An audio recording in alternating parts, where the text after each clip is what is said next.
Hi, let's save some money on scheduling, and this time with spot instances.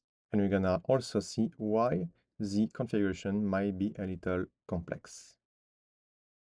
First, with AWS spot instances, you can save up to 90% on on-demand prices. So it's a purchasing option that allows users to take advantage of EC2 spare capacity at a low price.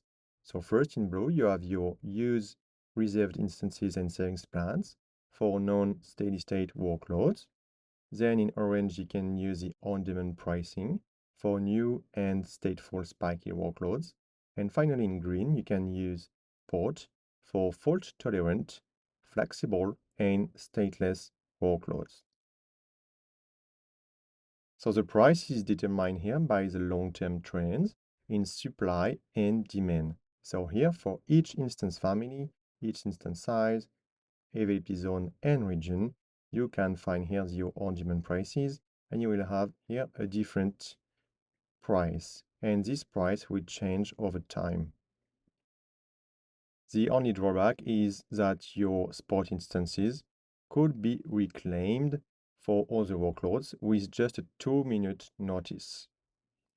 Also, if the price goes above your maximum set price, then your workload will also be interrupted.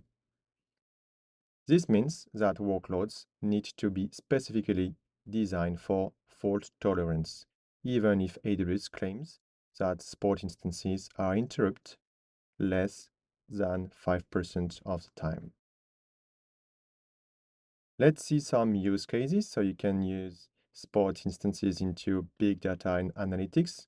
For example, you can use it with Amazon EMR, Hadoop, or Spark to process massive amounts of data. Then you can also use for high performance computing and integrate it with AWS Batch or CloudFormation. You can use it also for CI/CD and use Jenkins to configure a plugin to automatically scale fleet of spot instances. You can, of course, use it for containerized workloads. So you can use it for Amazon ECS or Kubernetes. Then, of course, also for web services.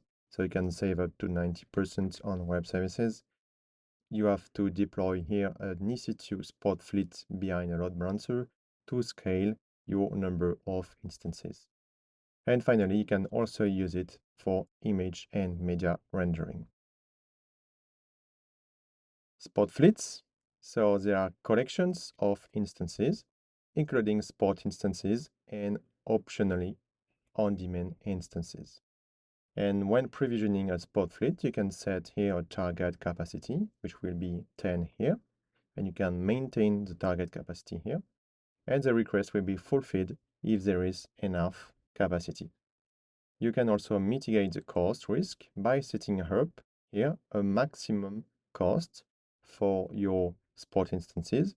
So it's a number here per hour for the whole fleet. So how to fix it? So let's see why it can be a little bit complex here. So you have to implement the spot instances, but you have to make sure that your workload is fault tolerant. So you have to prepare also your workload to restart or reprocess. But once this is done, just go to EC2 service and create spot fleet request. Then you define a target capacity and a maximum cost. You can finally specify that Amazon EC2 hibernates your spot instances when they are interrupted with the memory saved to the root EBS volumes, then reloaded when the machine is resumed.